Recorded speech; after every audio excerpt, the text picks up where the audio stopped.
injured. Just to give you a couple of examples to corroborate these numbers, the Belgorod region, 13 to 14 of November, drone attacks in the village of Александровка, поселке Октябрьский, хуторе Бачанка, городе Грайворон погибли 2 мирных жителя. 9 человек ранены. 15 ноября в результате удара беспилотника на автодороге Борки-Казанка в селах Никольская, Новая Таволжанка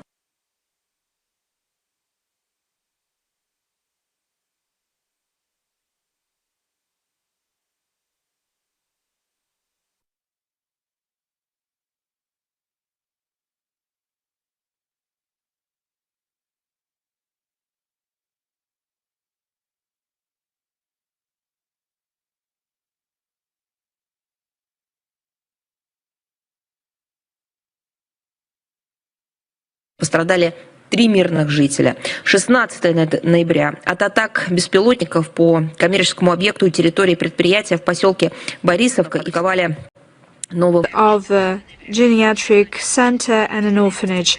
DPR on the 14th of November we learned about an atrocious tragedy in Alexander Kalinovko.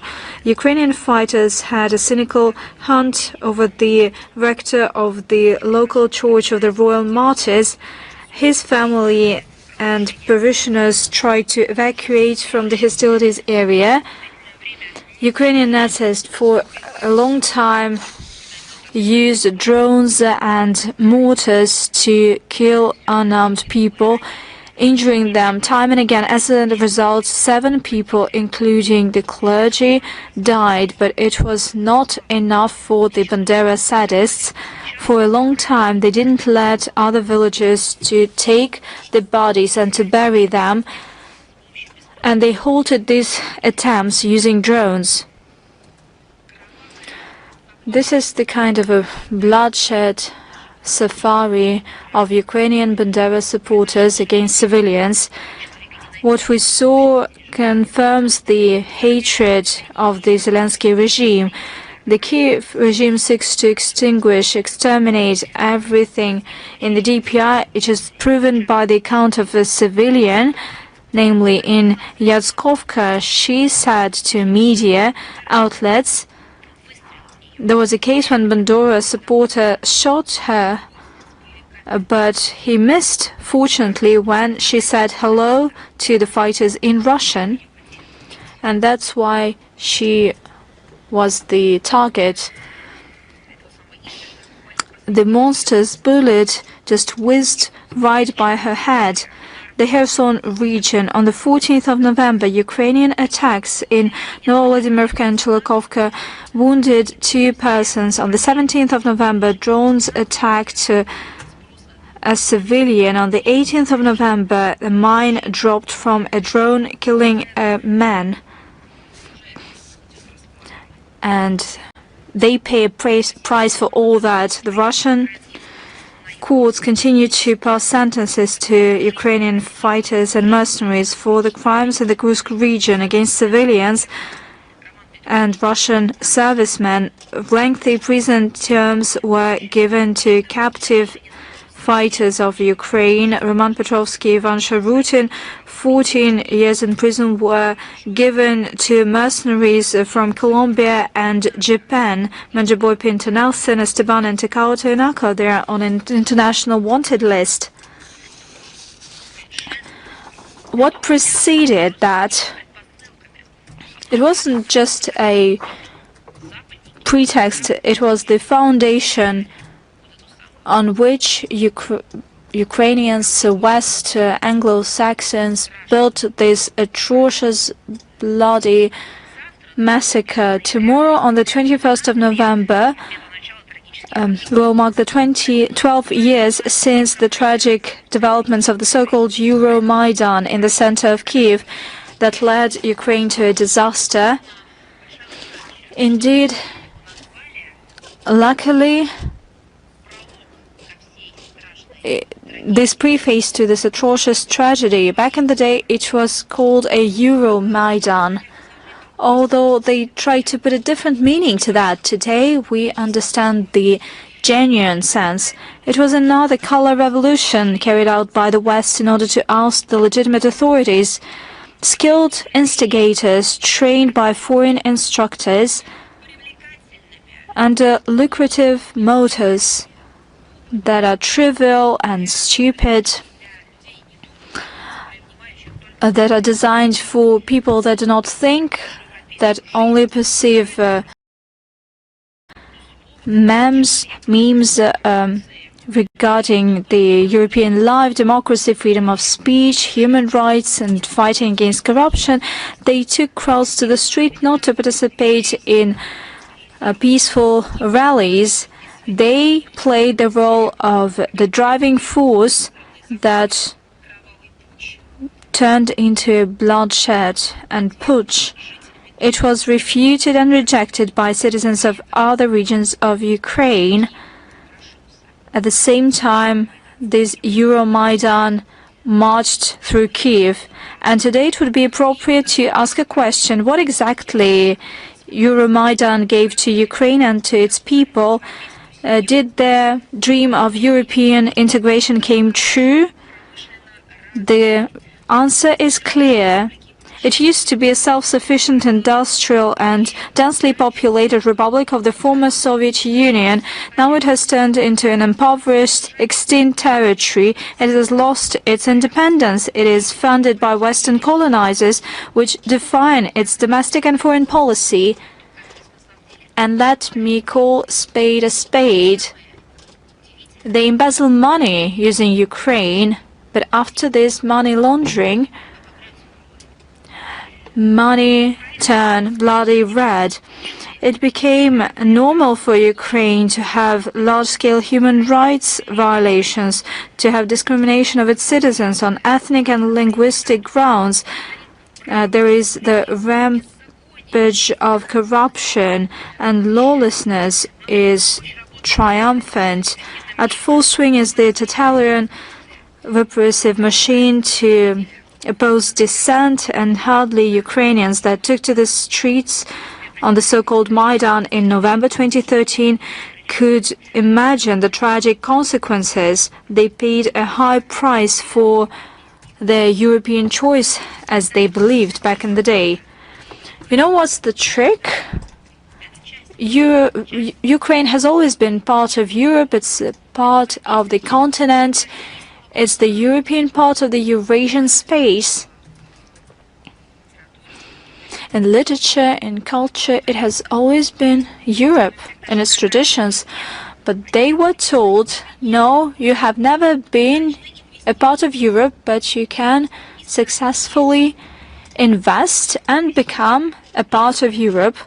That's what they done. They have invested a great deal of human lives. Moving on to the current developments, and let us call a spade a spade. These are the repercussions of Euromaidan. It's not about a corruption scandal, corruption case, not at all. These are repercussions of the destroyed statehood of Ukraine through external governance, uncontrolled flow of money and weapons, and lack of any accountability under any modalities.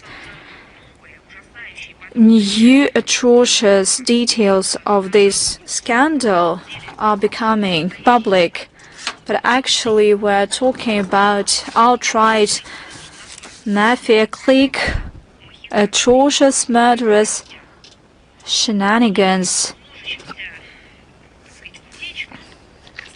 Due to many leaks, embezzlers on the Bankovo Street use quite sophisticated models of seizing funds of their allies. There is a great deal of materials that were made public, and they give food for thought. We're talking about huge money laundering by purchasing Western-sponsored drones at the exorbitant prices. The majority of these drones are destroyed by Russian air defense, and pocketing the money of sponsors that are sent to rebuild the damaged energy infrastructure, but actually they end up in private accounts. The funding for weapons and energy flow into the same hands. Now Zelensky and his partners in crime try to make excuses traditionally surprising as it may seem, they blame everything on the Kremlin.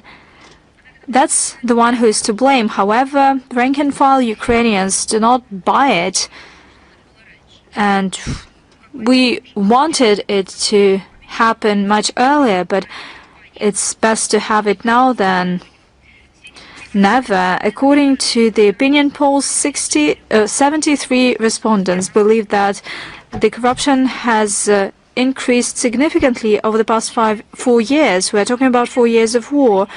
And a quarter of respondents believe that Verkhovna Rada and Zelensky is to blame. 62% support the resignation of Yermak from his post. And given the current developments, these figures could be even much more negative for the Kiev regime. According to Ukrainian sources, the so-called Mindich case made Zelensky ratings drop and plummet. Currently, this rating stands at no more than 20%, and I believe this is the kind of indicator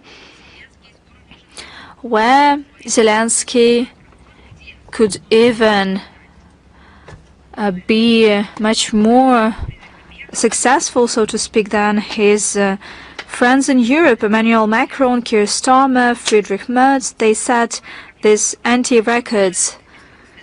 The Western Party of War, as if nothing happened, continue reckless military and financial funneling of the Kiev regime. On the 13th of November, NATO published a decision of Scandinavian and Baltic countries to allocate $500 million to procure American weaponry.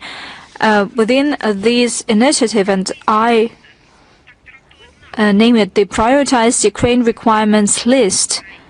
According to this list, these are no medications or humanitarian assistance, not at all. No education, economic growth, or any kind of development, not at all.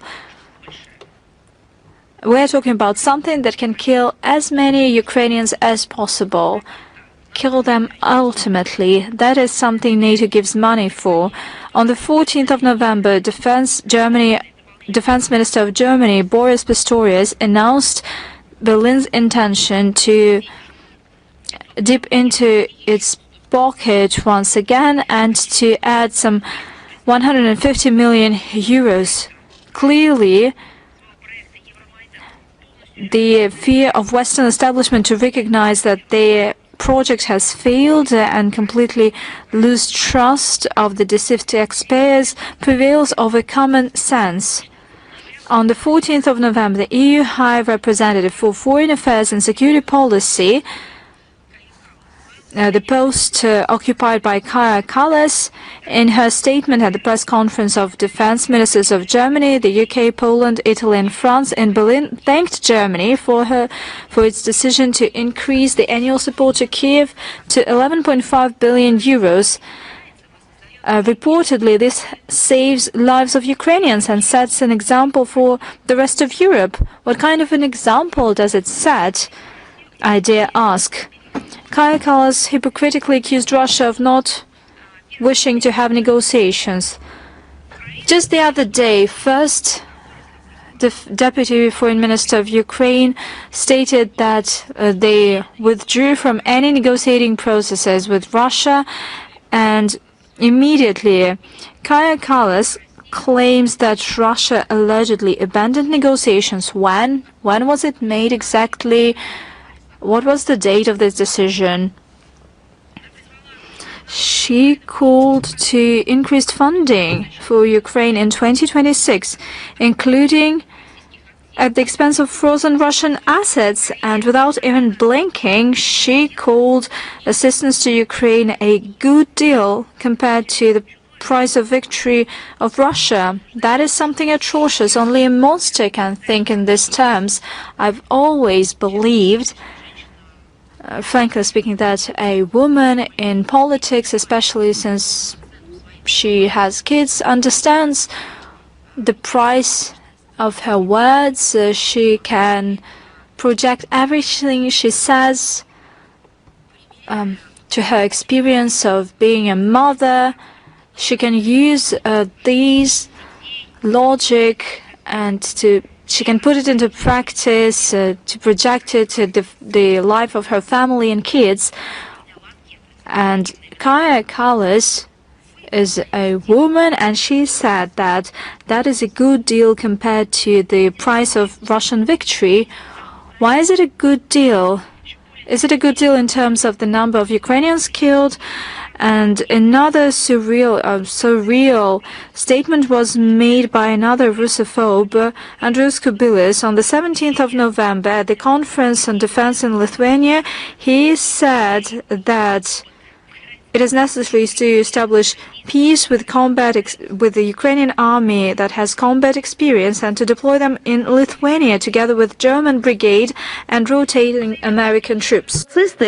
He said that Ukrainian Nazis are to become, quotation, a guarantee of security before the threat of a Russian attack on Europe, end of quote. How do they imagine that? After peace, how will that happen? Because peace would mean that the sides take obligations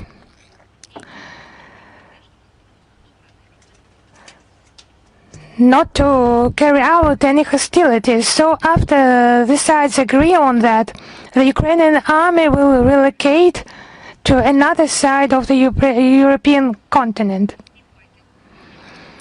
And then you will just need to burn the torch. Because the most rabid Euro vultures, Zelensky signed an agreement with Macron for 10 years that includes the purchase of 100 Rafale multi-combat aircraft and 8 SMPT air defense systems. Zelensky qualified this document as historical. Maybe some aspect he is right, because this document will remain in history. It's not even a deal, it's a declaration of intention. Because it's about 20 billion euro purchase, and the Kiev regime does not have the money for such a large purchase. And Paris does not have the equipment mentioned in this agreement. So one side does not have the money, the other side does not have the goods, but they have agreed on something for the future. So one of the largest scams in modern history is looming. Even when it is shipped, even if someday it is delivered, it will be a threat for our security. So on the 18th of November, Zelensky visited Spain, and Prime Minister Pedro Sanchez announced a new military aid package for Kiev, totaling 615 million euros, almost a half of which will go towards the supply of air defense missiles and other defense equipment.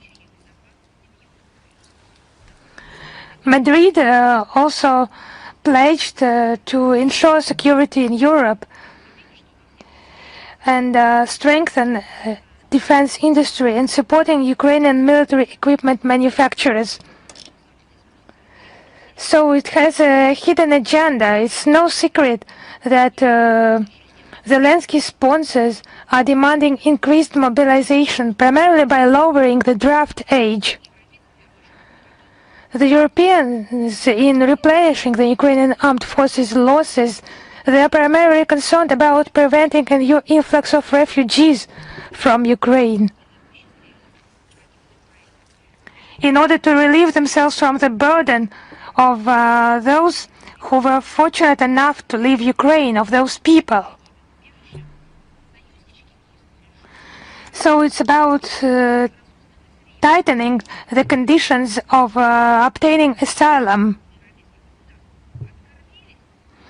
They just spent time there on the territory of European countries. They were fed there like a pig, and then to slaughter them. It's just monstrous.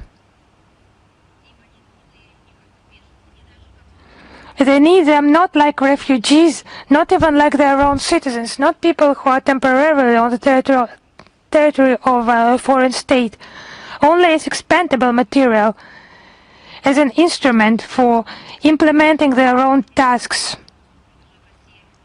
Now let us see what is happening in the Ukrainian armed forces. It's about demoralization and disillusionment.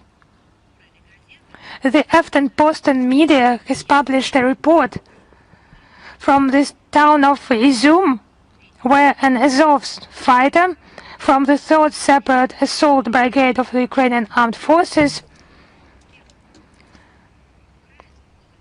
described the demotivating effect of the mass exodus of 18 to 22-year-old Ukrainians abroad. The exodus of soldiers. So he called on Norway and other European countries to return those people home, if not to send them to the battlefield, at least to work and live. Otherwise, who and what would they fight for? So that's the question to the one interviewed. Just the citizens of Ukraine ask this question of who and what do you fight for? For Zelensky to become richer and to launder that money for those who is supplying them for him from the West. Of course, in order to use Ukraine as an instrument to counter Russia, yes, certainly, but primarily, if we have a look at the Ukrainian territory, all this story, it has only one purpose. The purpose of getting richer for those who are an instrument in the hands of the West. An instrument to get back all those tranches, an instrument for geopolitical games. There are no other reasons. That's what the people are sent by those officials on Bankovo, sent to participate in meat storms. So does the person who was interviewed has a soul? I cannot tell you that. But in the official statistics, the rate of desertion from the Ukrainian armed forces has increased almost 44-fold, from 3,687 people in 2022 to 161,461 people in 2025. It's an indicator of the growth of desertion from the Ukrainian armed forces. That's how the Ukrainian citizens are running from the front line. On the 15th of November, in an interview with the Ukrainian television NTA, Roman Kostenko, a member of the Verkhovna Rada Defense Committee, noted that given the acute shortage of people in the Ukrainian armed forces, both psychologically and morally, quotation, there will soon be another army of voluntary deserters that will have to be reckoned with. End of quote. According to him, approximately 26,500 Ukrainians mobilized monthly. Just think about it. Of 26,500 Ukrainians, more than 21,000 become deserters. I would remind you, this person is a member of the Verkhovna Rada Defense Committee. So that's the data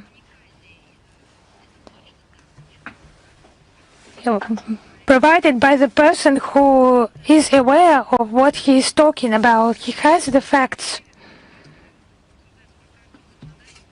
Currently, the Verkhovna Rada discusses legislative amendments to further tighten forced mobilization. abolishing free travel for young people abroad, or lowering the recruitment age to 23 or even to 18 years, and revising the reservation conditions.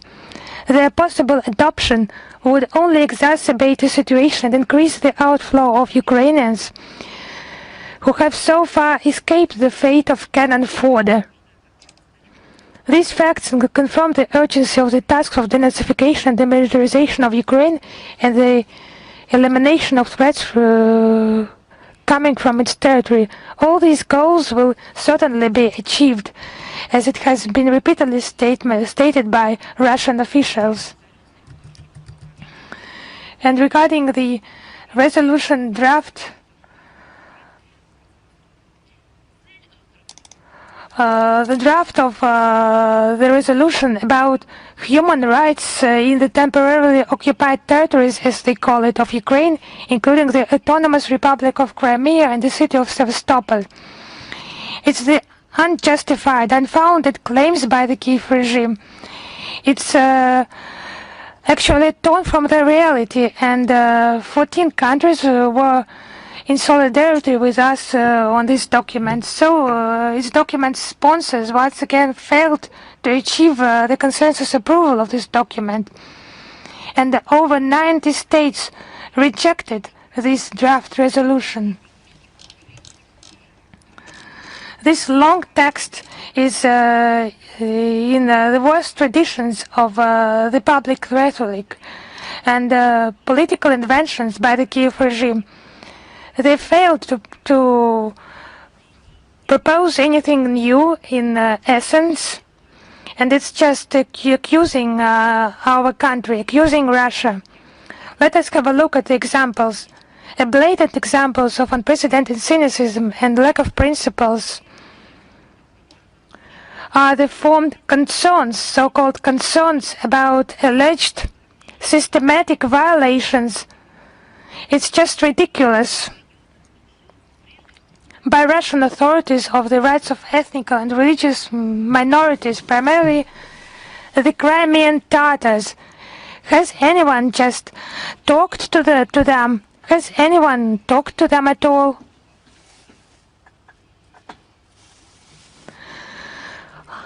Someone among those who has launched this text of the resolution. It's just a false idea included into the document, quotation to provide conditions for education in Ukrainian and Crimean Tatar languages, and to stop the blocking of access to Ukrainian education that is qualified as systematic racial discrimination. Just pay attention to that. The initiators of the adopted resolution, they just do not see any problems in the targeted repressive policy of derussification of their own countries carried out by the Kiev regime. The creation of a mono-ethnic Ukrainian state that has no place for Russians.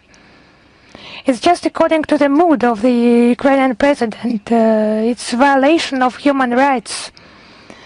This policy since 2018 on elimination of the canonical Ukrainian Orthodox Church, its persecutions, harassment, killings we have mentioned today. Also violence against believers, parishioners, physical violence, up to murders of clergy members, seizure of church property, desecration of holy places. It's the decision of the International Court of Justice of the United Nations of January 21st, 2024 on the implementation of the provisions of the International Convention for the Suppression of the Financing of Terrorism and the International Convention on the Elimination of all forms of racial discrimination, and the call to implement the decision of the International Court of Justice ruling of the 16th of March 2022. So it's just absurd actions by the Ukrainian officials. And the Zelensky regime is just projecting the situation in his own country to our country. it has been violation of the freedom of speech, clearing the political landscape from competitors, intimidation of journalists, human rights activists, bloggers. Just do you remember one of the people, one person participating in negotiations, he came back to Ukraine and he was shot. So it just happened. It was an unclear situation. There are cases of kidnapping, violent disappearance and torture against Russian prisoners of war. It's mass human rights violations. It's inhuman Kiev dictatorship. This rapidly degrading situation with the protection of human rights in Ukraine has become largely possible due to connivance and tacit approval of Western countries.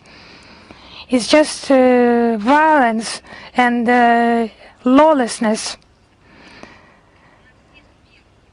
And the Russian Federation is committed to its international human rights obligations, including on the territory of Crimea, Sevastopol, the Donetsk and the Lugansk People's Republics. It's the Russian legislation in force that guarantees all citizens their rights, the rights to labor, healthcare, and others. And international treaties of the Russian Federation are in place there. The residents enjoy all the human rights and freedoms without discriminations in comparison with the residents of other regions of Russia. Regarding languages, it's actually the first time, if we are talking about the new and the modern history, such a package for studying languages, for using languages, for creating media outlets in their own languages. Crimean residents have received those rights with the guarantees by Russia, legally enshrined and actively implemented in practice. This week, at the invitation of the Assembly of the Peoples of the World and the Civic Chamber of Russia, Chilean writer and journalist visited our country. Patricio Maribel, he told about his trip to Donbass. He spoke to human rights activists. He brought humanitarian aid to the Ambrosievka orphanage. He also brought a rose from the Donetsk People's Republic. Actually, those roses, many people have them now.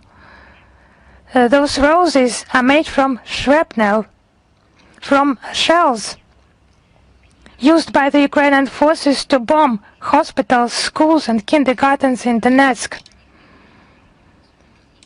His book explores the fate of the Russian-speaking population in this military conflict. He is telling about the fate of children. It's an attempt to show, to demonstrate the human dimension of the conflict, if we use the international term. But if we talk in simple words, the grief, the suffering of people. And a separate chapter the author has devoted to the crimes of the extremist Ukrainian Azov battalion banned in Russia. The Chilean writer also took part in a number of round-table discussions,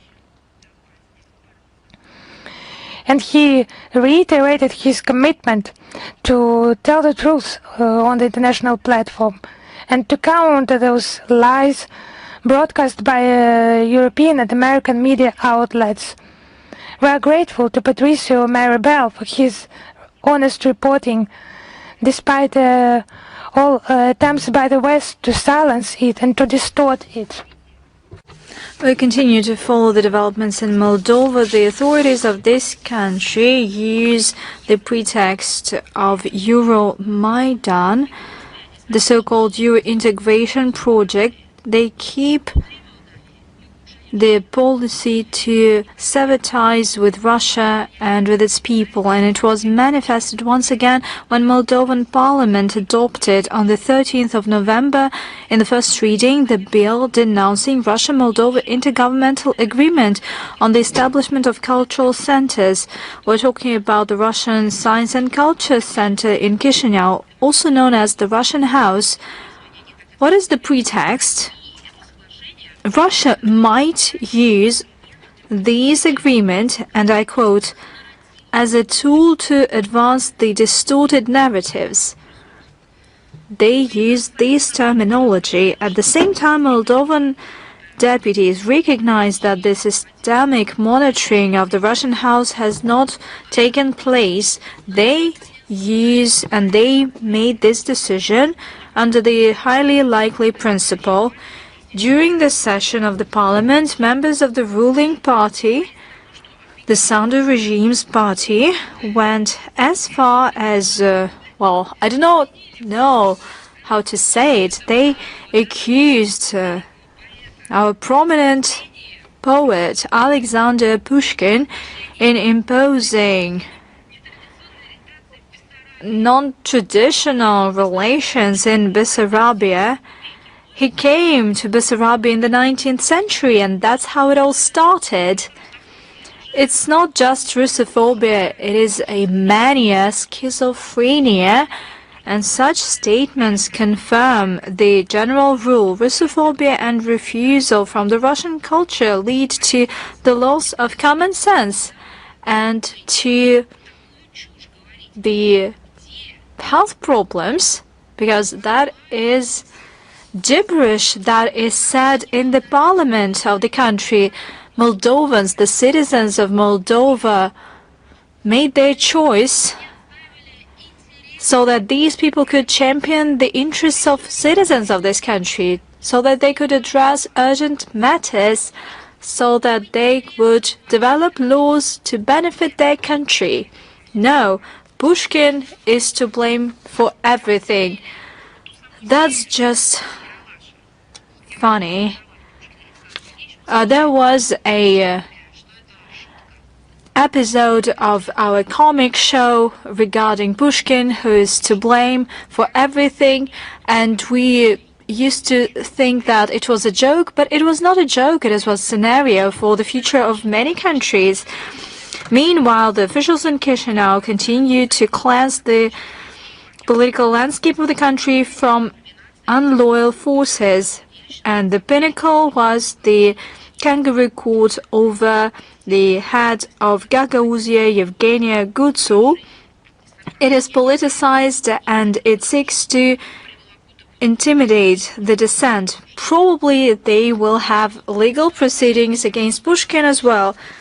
The integration of the country into Euro-Atlantic entities are in full swing. That's what they are covering with their gibberish. They cannot recognize to their own people that they sacrifice people, the citizens of Moldova, in order to have these handouts, grants, and to ensure the future of only part of the society, the political establishment. As for the rest, they will all be sacrificed. From the 26th of October to 13th of November, Moldova hosted military exercises, Peace Shield 2025, in order to assess skills of the national army in line with the NATO operational capabilities concept before their possible participation in international peacekeeping missions. What kind of an international peacekeeping mission are we talking about? The question begs itself. The citizens of Moldova ask Sandu, what kind of peacekeeping missions can NATO put on its track record? What kind of peacekeeping missions of NATO are we talking about? In Libya, for instance, there were peacekeeping efforts by NATO, which split the country apart, let alone huge losses, massacre, and the tragedy that the Libyan people suffers from, let alone the repercussions for Western and Southern Europe. Thousands of Libyan refugees fled from their country via the Mediterranean to Europe. Maybe we can remember another success story for NATO and its peacekeeping missions. Maybe we're talking about the bombing of Yugoslavia that became the beacon of hope. And Sandu guides its own people to follow this example. Although Sandu has a different kind of people, Romanians, Iraq, Afghanistan, we shouldn't even begin this story. NATO has no peacekeeping missions whatsoever that could lead to peacekeeping results. They're only destructive missions of NATO. On the 11th of November, the Defense Ministry of Moldova announced it received another batch of transport vehicles from the European Peace Facility. Moldova is the second recipient of assistance through the so-called pacifist fund after Ukraine. Last year, EU former permanent representative bragged that the support for armed forces of Moldova by EU since 2021 reached 137 million euros. It is all happening amid the economic collapse and the collapse of social sector. Over the 5 years of the ruling party, the Moldovan inflation grew by 66%. The GDP had 0% growth, including its financial assistance. The industry has dropped by 4.2%. Agriculture has decreased by 13.5%. Probably Alexander Pushkin is also to blame for that. He once came to Bessarabia. The helplessness and incompetence of the Chisinau regime became obvious for the Western sponsors, and the red flag was the decision by the IMF to block the latest tranche, 170 million USD, due to non-compliance with fiscal policy and governance. As a result, the authorities had to take loans from France, since it has apparently no problems. Everything is so secured in France that they even steal from the Louvre at daylight.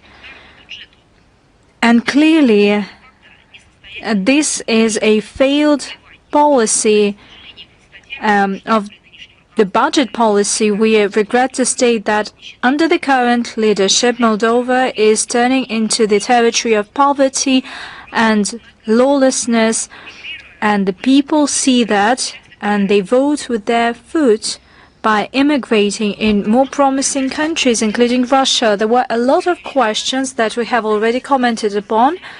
Let me repeat it once again. On the 19th of November, the Foreign Ministry of Poland announced us that the Consul General of Russia in Gdansk shall stop its operation. Previously, in November 2024 and June 2025, Russian Consulate General in Poznan and Krakow ceased to operate, and we believe that it is a hostile step that seeks to destabilize and destroy bilateral relations amid the caveman Russophobia in Poland. Certainly the Russian side will respond appropriately, and we will limit the Polish consular diplomatic presence in Russia.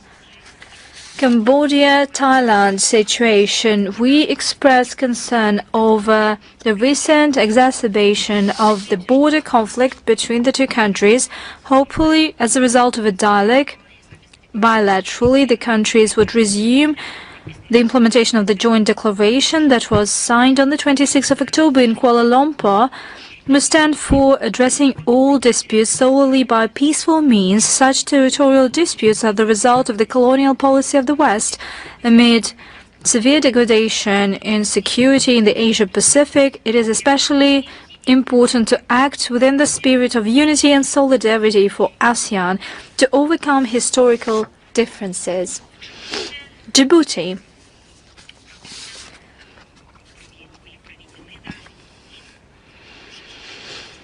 I can say that there have been Russian Days of Culture as part of the state program to advance the Russian language abroad of the Culture Ministry of Russia, Roskoncert, Roskino, with the support of the Russian Embassy in Djibouti. We held a number of events that seek to familiarize the foreign audience with Russian cultural legacy. These Russian Culture Days took place from the 15th to 17th of November in the People's Palace of Djibouti. There were artists of the Moscow People's Choir, as well as workshops on the Russian language. The events were attended by the Prime Minister, Minister for Youth and Culture, Higher Education Minister, representatives of political circles, media, diplomatic corps, and our compatriots. And the significant part of the audience were Djibouti's school children and students. The invited officials and guests praised the high artistic professionalism of Russian artists, and these events were broadly covered in the media outlets. The successful Russian Culture Days once again confirmed the importance of this format on the African continent and our commitment to develop bilateral cooperation in culture and education. Starting with mid-September, Mali has been experiencing fuel crisis due to systemic attacks by fighters of pro-Al-Qaeda JNAIM group. We're talking about attacks on car convoys that provide fuel to the capital. We're talking about supplies from Senegal and Côte d'Ivoire. The jihadists spread fake news in order to sow mass discontent among common citizens and to mount pressure on the transitional government in Mali. Currently, the African Corps of the Russian MOD has been actively working on the ground. We have organized the checkpoints at the routes of the convoys. The fighters of terrorist groups suffer severe losses. Lately, there's been a decrease in this fuel crisis in Mali. Russia intends to further provide assistance to the friendly people of Mali when it comes to overcoming their hurdles so that they would ensure their independent, sustainable development. A lot has been said about that, but actually our country pays special attention to that. You know, on the 20th of November, we mark the 18 years since the start of the work of the international military trials in Nuremberg. It is an unparalleled judicial process that condemned the main military criminals of the Third Reich. The rulings of the trial made a significant contribution formalizing legally the outcome of World War II. It recognizes as a crime the hate ideology and the Nazi practice, and this ruling cannot be appealed neither from legal or from political standpoint. The role of Nuremberg cannot be overestimated. The trial, its charter, and the ruling became the stepping point to shape the norms of the international criminal law. Our country was at the origins of the trial. The Soviet Union was the first to shape the concept of the international process against Nazi criminals, and from day one of the war, it shaped standards for a just proceedings. It is universally recognized that the crimes of Nazi do not have the expiry date, and unfortunately, for several years, we have been witnessing unscrupulous attempts to rewrite history, to put into oblivion the lessons of Nuremberg, to mar the actions of the USSR and the Red Army. And Europe is breeding neo-Nazi movements sweepingly, building upon this framework. There were countries that were liberated by the Red Army from this complete inhumane destruction by fascists and Nazis. Previously, there were monuments to honor heroes, and currently they demolished these monuments, and these memorials are replaced by monuments to honor representatives of ideology of racial supremacy. There are former SS members' marches, and the most radical forms take place in Ukraine and in the Baltic states. As you might know, the Russian Foreign Ministry repeatedly calls not to forget the lessons of the past. You should realize that rewriting history and the complicity to neo-Nazis inevitably can lead to mounting threat of repeating the greatest strategy of the 20th century. To mark the 80th anniversary of the trial, Exhibition Hall Manege is hosting the International Forum Nuremberg 80 years. Foreign Minister Lavrov sent a video address. Tomorrow, the 21st of November, there will be a sectoral session within this forum. It is dedicated to the international legal and diplomatic dimension of the Nuremberg trials, the role in shaping of post-war world order, the importance of preserving historical truth and confronting attempts to falsify history. That is the reason why I postponed the briefing, because I've just come from the Manege exhibition hall and I participated in the session on the media coverage of the Nuremberg trials. We're talking about this huge exhibition in the Manege hall. Can you believe it? We have recreated the hall where the Nuremberg trial took place, with the flags of the countries of the anti-Hitler coalition that served justice on behalf of the people of the world. And there were benches where criminals were sitting. There were places for secretaries, for those who took notes, and there are live stories and witness accounts of those who spent a lot of days and years studying this case. Scientists, academics came, as well as children of those who participated in the trials, who covered the work of the Nuremberg trials. I have no doubt that the materials of these 2 days of the conference will be part of an interactive exhibition on the internet, and that they would be accessible to the broadest audience. That is something truly grand, and it is decent for the memory of those who served justice over Nazism and fascism on behalf of the people and countries. Today, on the 20th of November, the BRICS Municipalities Forum takes place. Over the past years, the forum has gained credibility.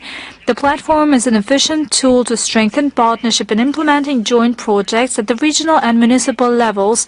The event was praised by the BRICS Summit Declaration in 2020 and in 2024.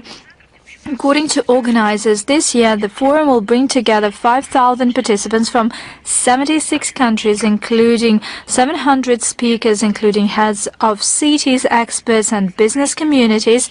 The program includes 10 sections. Namely, participants will discuss the artificial intelligence, digital transformation, neural networks, industrial technologies of the future, science, education, logistics, cultural exchange, tourism.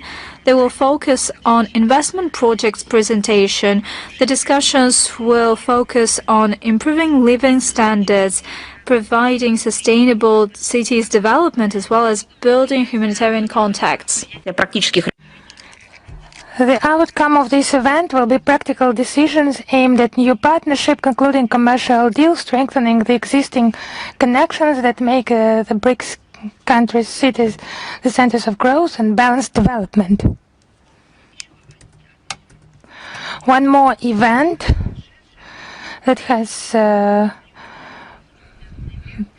been carried out, I would like to highlight that in the city of Vangsai, there was a ceremony of anti-mine center of the Russian Federation. Another stage of works of unexploded munitions that have remained from the time of the aggression of the United States in Indochina. It's the 1960s, 1970s. From 1964 to 1973, U.S. aircraft carried out actually 500,000 of combat sorties over Laos territory, dropping 3 million tons of bombs and cluster munitions. Around 30% of those mines remained unexploded. They continued to pose a serious threat to local residents and hinder the normalization of economic activities in the affected areas. In total, since 2018, Russian and Lao specialists have demined more than 208 hectares.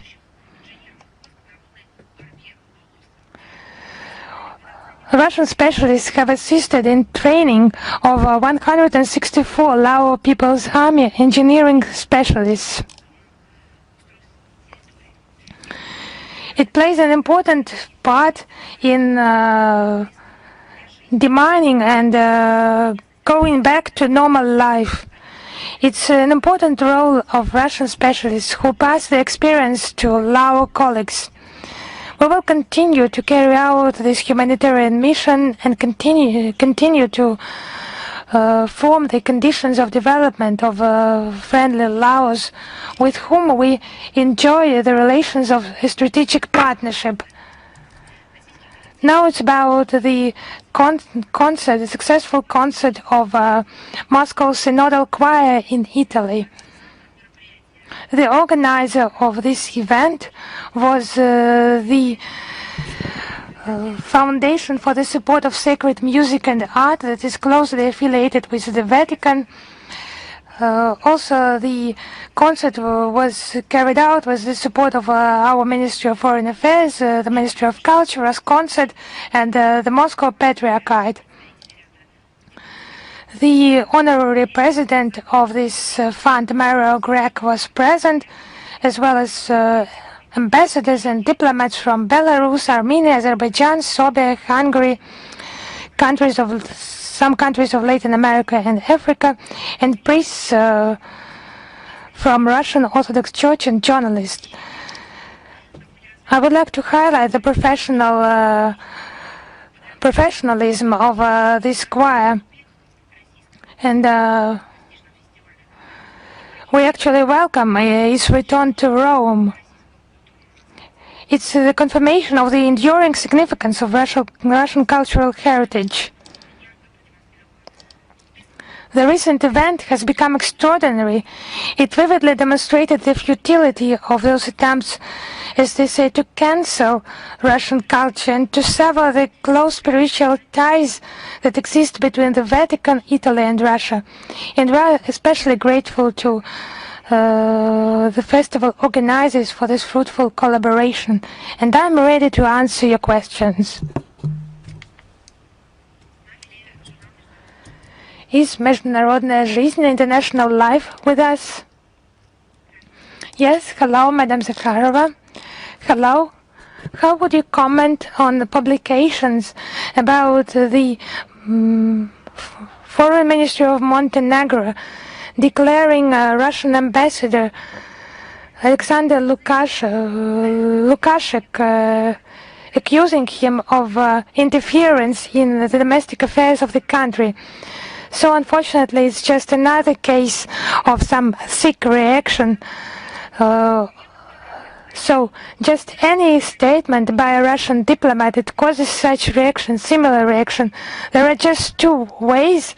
One way is just not to provide some comments, not to publish interviews. And the second one is to start hysteria after some comments have been issued. It's just narratives that are destructive for Western Europeans, for Anglo-Saxons. Their heads just filled with some rubbish. It's just their input into the Russophobic campaign. They're distorting facts, they're hiding them. They deprive their own public of legal access to objective information, to alternative assessment. Like in an interview by Sergei Lavrov to Corriere della Sera media outlet, when he provided the talking points very important for the Italian public.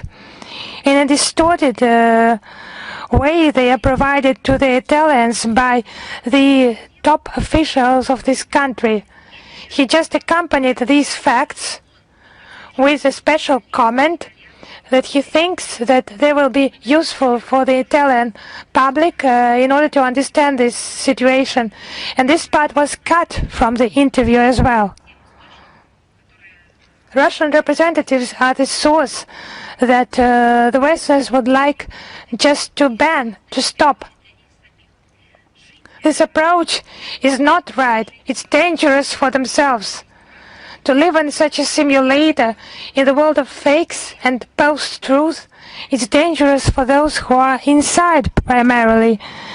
And those actions against diplomats are contrary to international practice, the Universal Declaration of Human Rights of 1948, and is contrary to the corresponding the relevant conventions, the Vienna Convention on Consular Relations. Diplomats should just make public to the wide audience the position of his country without any offenses, without any violation of the legislation of his co-host country and so on, but to convey this information about the steps of his own country, especially international affairs and bilateral affairs.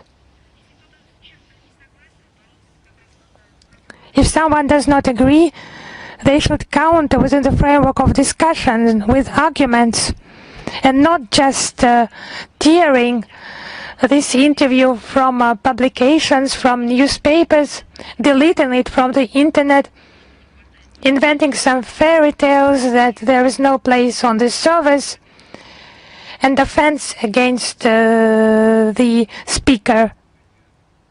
Thank you. One more question, if you allow me.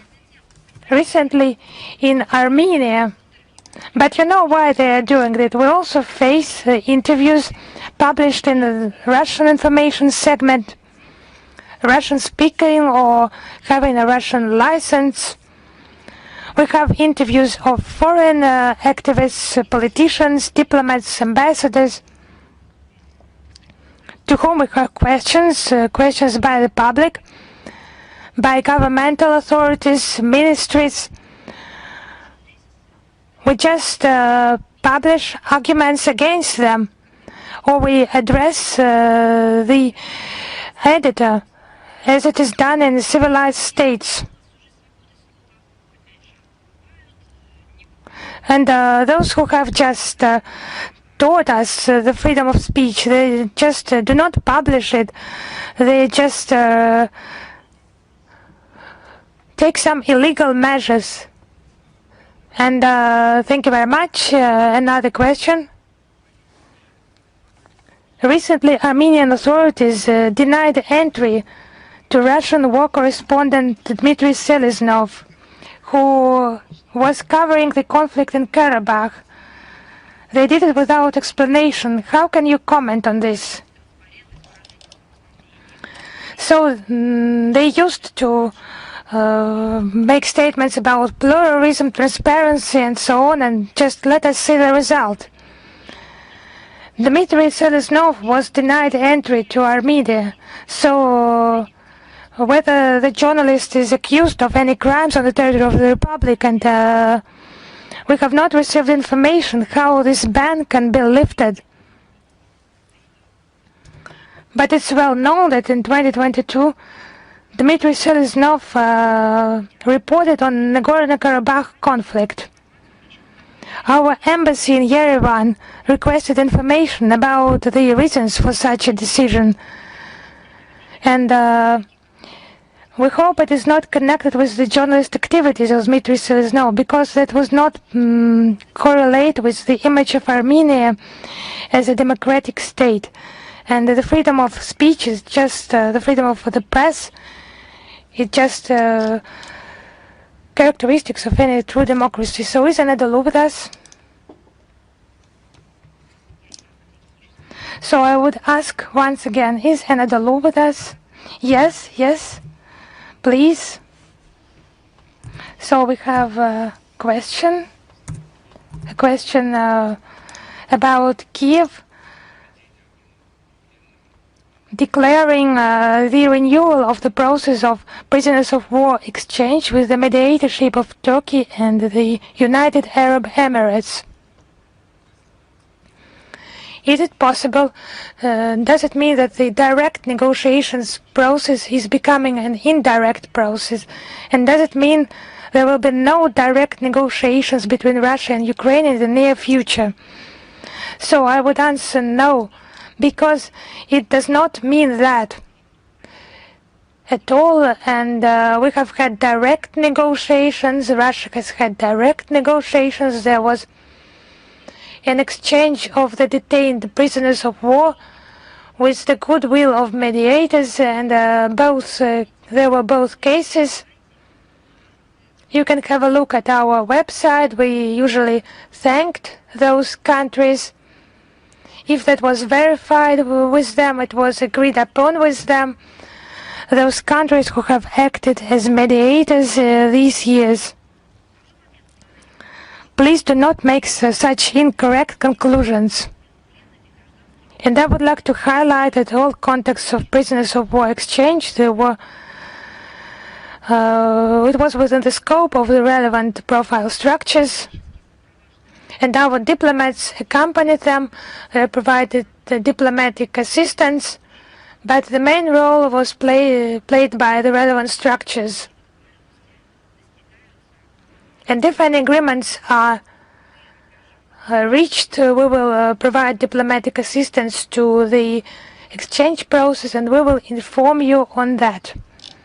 And another question, if you allow me. The Israeli Prime Minister Netanyahu visited the territories of Syria occupied by the Israeli troops. So my question is, how does Moscow assess this visit from the point of view of Syrian sovereignty? Actually, I will have a look at this piece of news, and I will request a comment by our experts, because I cannot comment right now. I have not seen those reports, and I will come back to you with our comments. Thank you. Is RIA Novosti with us?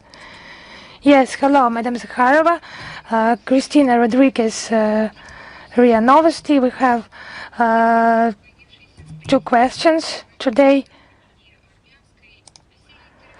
First of all, I would like you to comment a number of interviews published both in Azerbaijani and Armenian media in connection with the 5th anniversary of the end of the Second Karabakh War, including Russia's role in the events of that time. What can you say about those interviews? Actually, we have also published something on that. On the 7th of November, there was a statement published on our ministry website on the 5th anniversary of signing the ceasefire agreement between Azerbaijan and Armenia. Our position is open. It is consistent. We actually comment this issue during our briefings. We have commented on that many times during our briefings.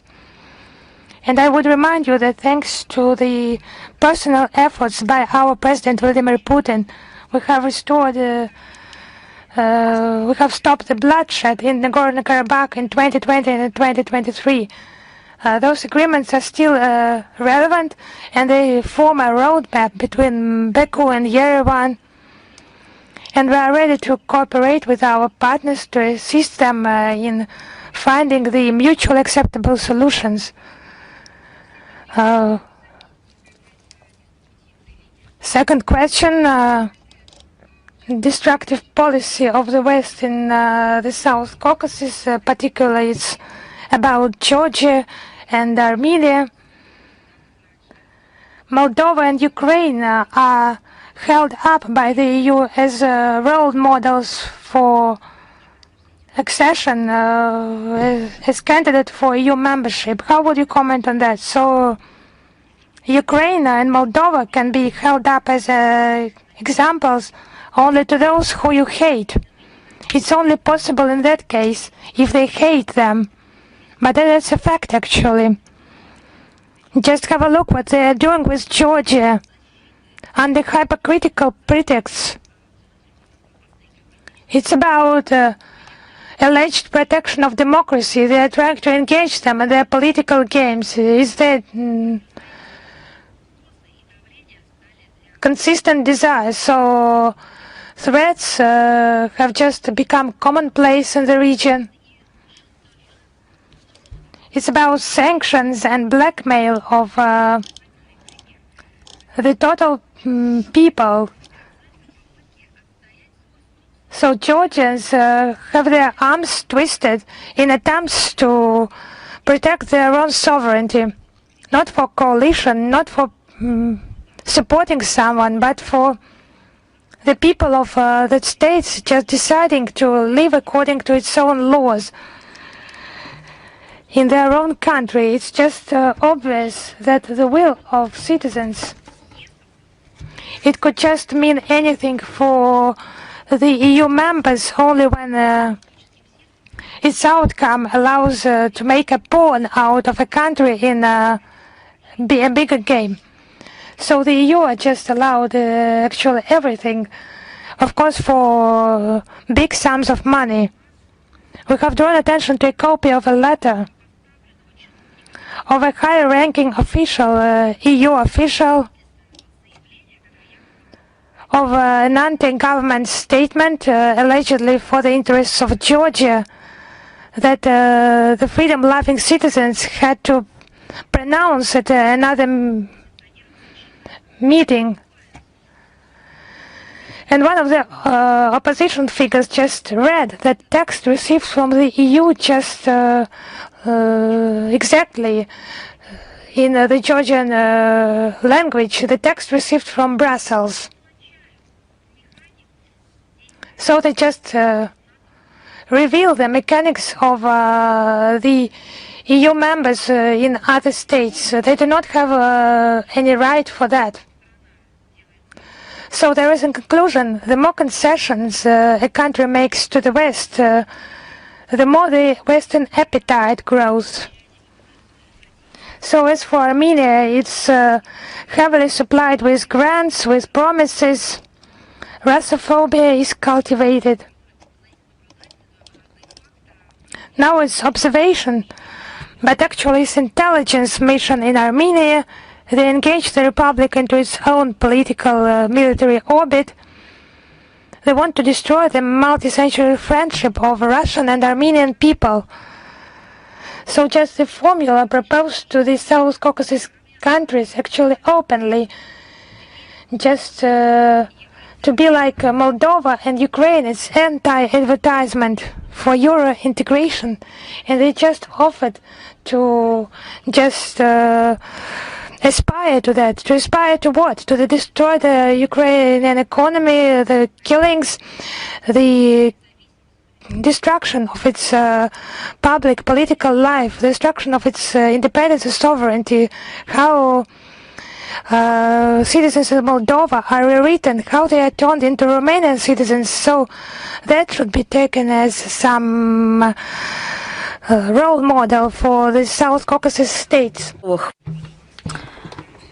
They want to turn them into vessels that are ready to abandon their national interests to benefit their sovereign. And as you know, this accelerated movement towards the EU prompted Ukraine into the abyss in 2013.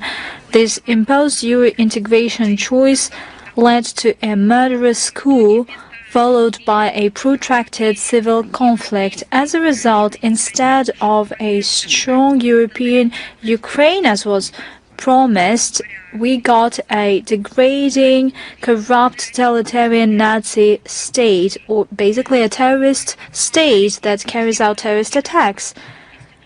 In Moldova, they enshrined the irreversible European course in 2024 in their constitution, and this gave a green light to Brussels to engage even further with the Republic, to enslave it. And you know what it will all end up with? They will not invest in the economy and education. They will destroy Moldova from within. Despite the constitutionally enshrined neutrality of Moldova, they introduce it into Euro-Atlantic mechanisms and militarization. As a result, the Republic is turning into a home front to provide for the criminal Kiev regime.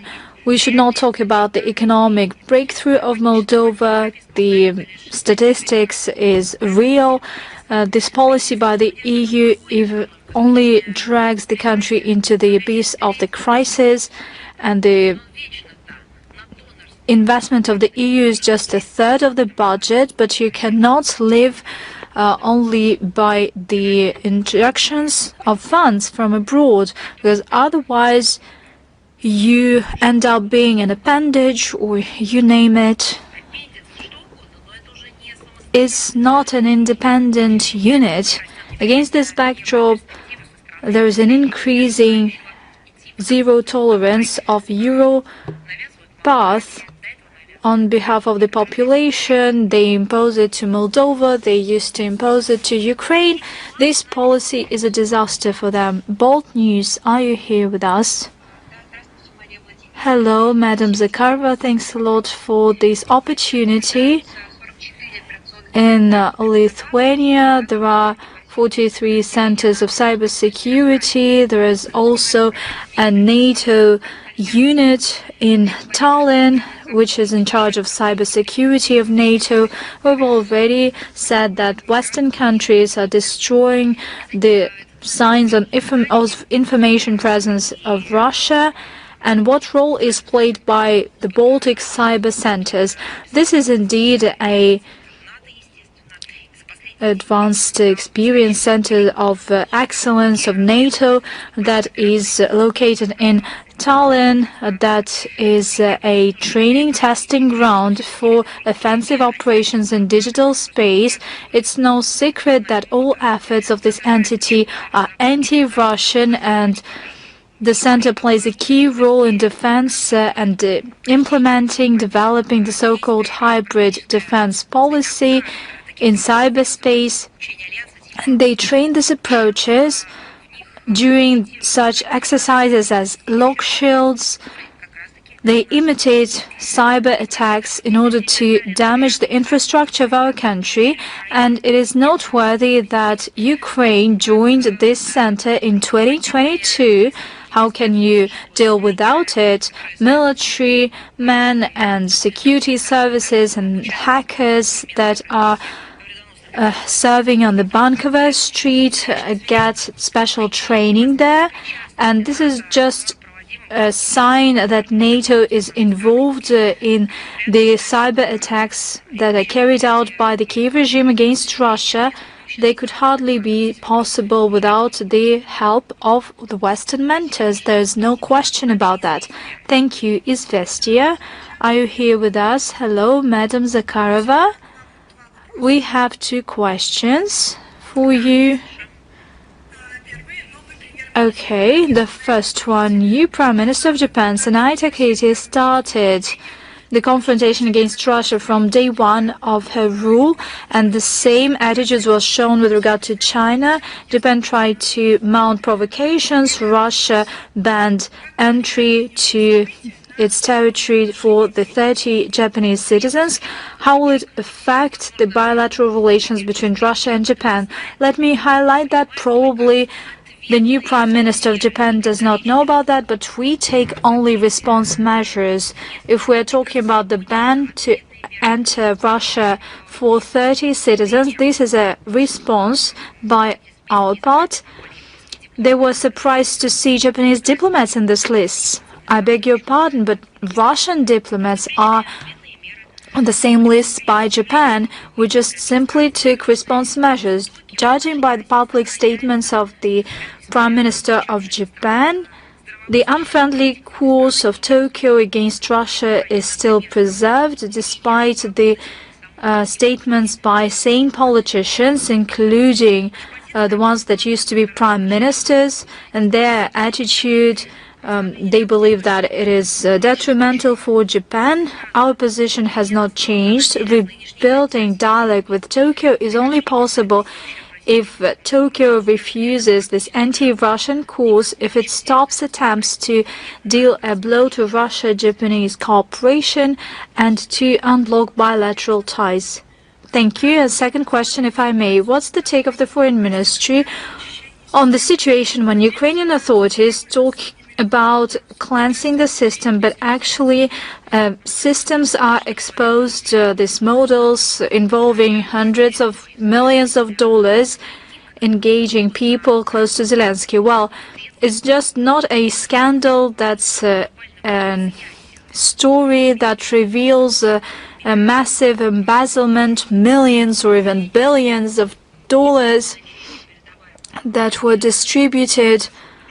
I'm talking about weapons that are circulating in black markets, and this led to the political disaster in Ukraine, and the waves of this political shock reached the countries that have supplied the Kiev regime without any verification and audit, without any accounting. They supplied it with weapons and money, and we had no doubts, even before that, Western-bred Kiev regime has long mastered the art of embezzling the huge sums of money, military, financial, economic, and humanitarian assistance. This is the embezzlement of public funds and bribery that we're talking about. Previously, they used to have such problems, but currently, the scale is unparalleled. It has become a truly international mafia entity. I'm talking about these representatives on the Bankover Street. And that is something that is closely associated with the governing machine in Ukraine. We're not just talking about individuals that used to steal something. We're talking about systemic driver in the state machine of Ukraine. It is closely linked to the Ukrainian political system, and it has ties with the external political actors. This scandal around the Mindich case exposed the model of stealing many millions allocated by the sponsors to the Kiev regime in order to strengthen its defense capacity, but in reality they used it to fight against Russia, and now we can see this proof of embezzlement, and there will be even more questions regarding Zelensky. But I believe that the citizens of Western countries should ask their governments, first, why do they sponsor the Kiev regime? Secondly, where is the guarantee that this money will not be stolen? Third, where is the audit and verification systems? And fourth, this all has a terrorist component to it because the Zelensky regime carries out terrorist attacks against civilians and civil infrastructure. Thanks a lot, Madam Zakharova. Thank you, Xinhua News Agency. Are you here with us? Hello, Madam Zakharova, Xinhua News Agency. Recently, Japanese Prime Minister made provocative statements regarding Taiwan. She hinted that there is a possible military intervention in the Taiwan Strait. Despite the serious protest by China, Japan has not recognized its mistake. It refused to recall the statements that were made. Such actions by Japan is a serious violation by the international law and the norms of international relations. They significantly undermine the post-war world order. It is at odds with the One China principle and the spirit of four China-Japan political documents. What's your comment on that? Thank you. You said that Japan has not recognized its mistake so far. I'm sorry. Japan has not recognized the outcome of World War II. 80 years have passed. Japan still cannot recognize the outcome of World War II enshrined in the international law. Currently, Russia marks in various formats the 80th anniversary of the Nuremberg trials. You see, these outcomes are sacred to us. Building upon these outcomes, we developed the international law in many aspects. Many notions were formed for the first time there. 80 years on, Japan not just celebrates this date and has some awareness events. It is not willing to recognize all of it, and it's not because it recognizes the outcome of trials that took place in the Far East. Not at all. It does not recognize the outcome of World War II at all whatsoever. And you say that it does not recognize the modern mistakes. Just count 80 years from these mistakes, and we'll see in 80 years' times whether it recognizes these mistakes. We see that lately the Taiwan topic is actively discussed in the international media space, and it has to do with twisting of facts and reality that has nothing to do with the current state of affairs. A number of countries loudly claim their commitment to the One China principle. At the same time, they fuel tension in the Taiwan Strait. They stand in the way of the peaceful reunification of the country. They provide weapon supplies to Taiwan. They fuel separatist mood. They use this Chinese province, Taiwan, as a tool for pressure and geopolitical deterrence of the PRC. The set of tools resembles a lot the ones the West uses regarding Ukraine, that they use in Ukraine. As for the Russian principled stance on Taiwan case, it is well known. It has not been changed. It has been repeatedly enshrined at the summit level. I'm happy to once again repeat it. The Russian side recognizes that Taiwan is a part and parcel of China. We stand against independence of the country in any form. We assume that the Taiwanese case is a domestic affair of China. It has all the legitimate grounds to protect its sovereignty and territorial integrity. Russia strongly condemns the hypocritical stance by the West regarding the PRC on the Taiwan file. As a genuine friend and credible partner of Beijing on the international arena, we are ready to provide firm support when it comes to sovereignty and territorial integrity of China, including Taiwan. Thanks a lot. Thanks a lot to you. Reuters, are you here with us? Madam Zakharova, hello. We are here with you. Hello. We would like to ask you to comment on the recent statements by Friedrich Merz, the Chancellor of Germany. At the conference organized by the Deutsche Zeitung, he said that the West Western world order has come to an end, and the contours of this world order are not clear, and the shaping of the new world order is only possible with the participation of European neighbors of Germany. Is the Russian Foreign Ministry in agreement with that? And what's your vision of the new international security system? Well, for starters, we need to understand what exactly he meant. What did he mean by saying that the ordinary habitual state of affairs has come to an end? If we're talking about the UN-led international world order that is based on the main principles of the United Nations Charter, then we can say that it's not that it is coming to an end or might come to an end. It's that they have done their utmost to dismantle it. If we are talking about this habitual order, that is the order that's been shaped by the West to segregate people, to divide people into those who are entitled to have rights and freedoms, and the ones who can be exploited and used by all means. In this case, he should delve on that matter. Maybe he should seek repentance for this 100 years of ideology and say that, well, they refuse and reject this ideology. I would not dispute with him or agree with him or disagree. I believe that he needs to specify what exactly he meant. At the same time, we have our own opinion.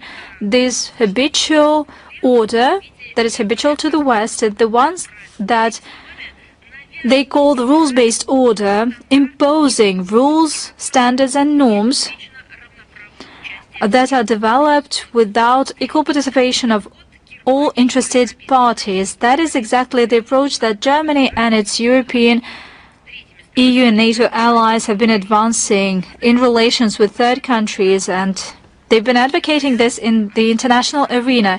In other words, that is the order building upon the right of the might, with all the emanating consequences. Given the drastic transformation of the modern world, such world order, namely the rules-based order, is doomed. Hardly anyone can claim that he cannot see this trend, because Russia has been saying that for quite some time. As a result, the Euro-Atlantic system that is habitual to Germany is becoming a thing of the past. The European security concept has lost every sense. It has failed. Namely, it is visible in terms of Ukraine.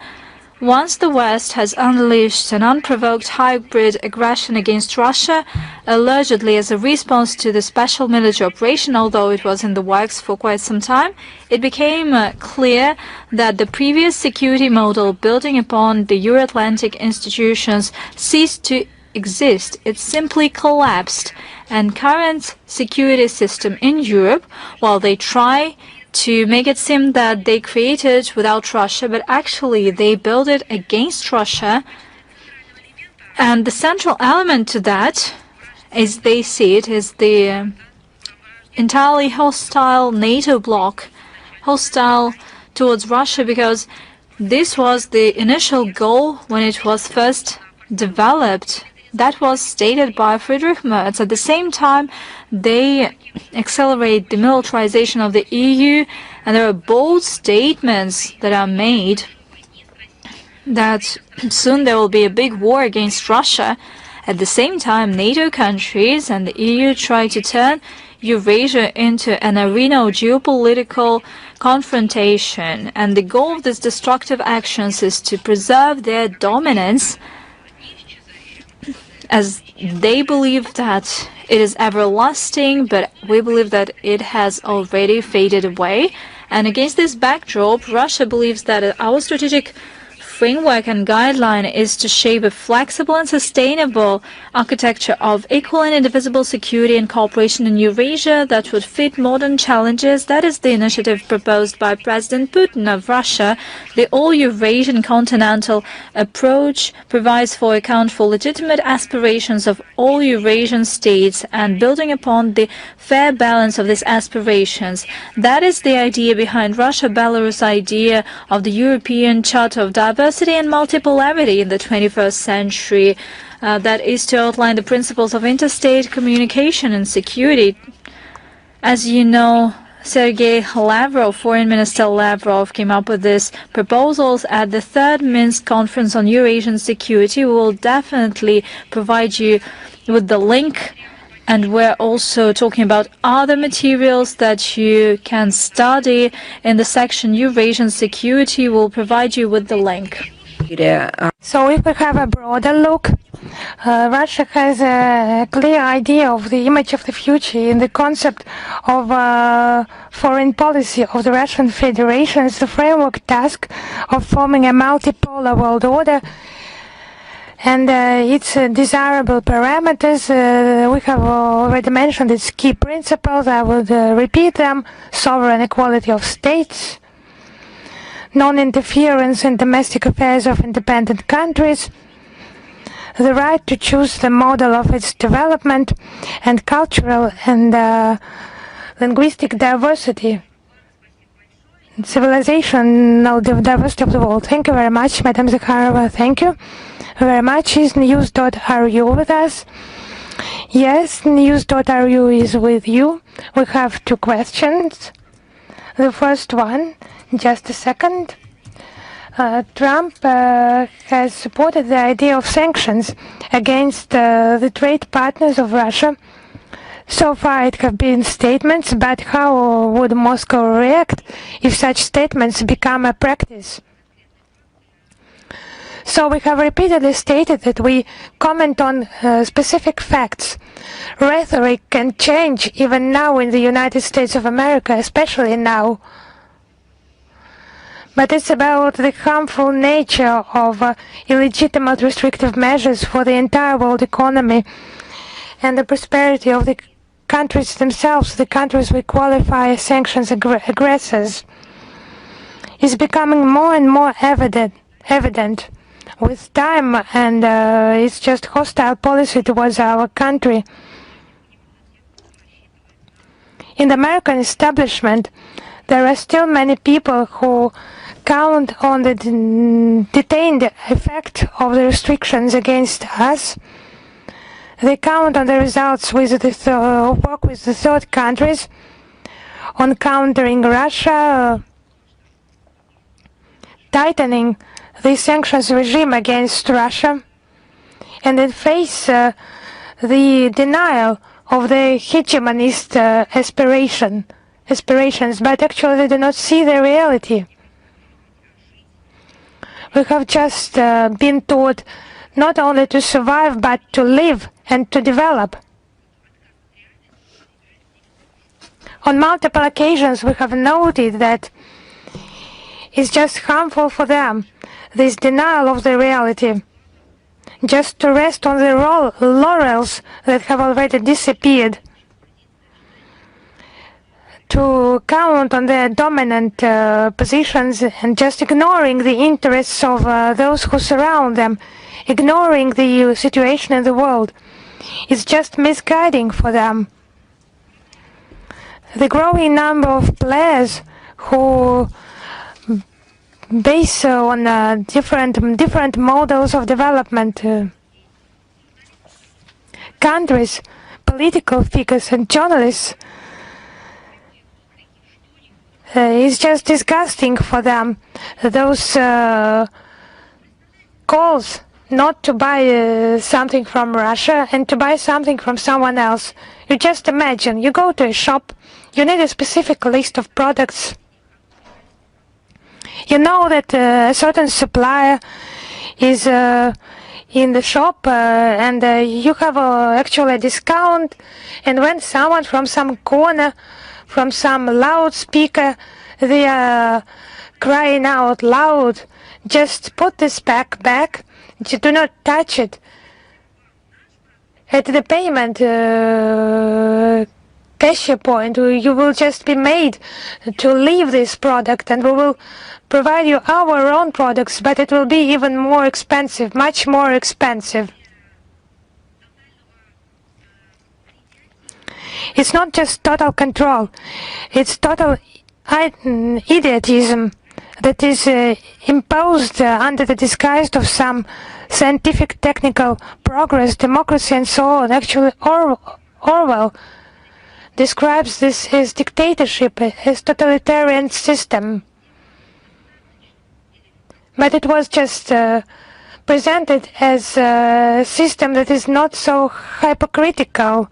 It just did not conceal, it did not disguise itself as some other things. It did not conceal its true aspirations. But now it's more complicated, as totalitarian practices. They are disguised as some liberalist practices, and it's not all, because American dictatorship, it just speeds up the processes of diversification, reforming of production, change, and currency reforms and reforms of payments. So just disruption of dollar payment. They're just prohibiting themselves to use dollar and some payment systems. It has become commonplace for them. But it's a flagrant violation of international law, because our country is a major exporter of the products and the energy resources much in demand globally.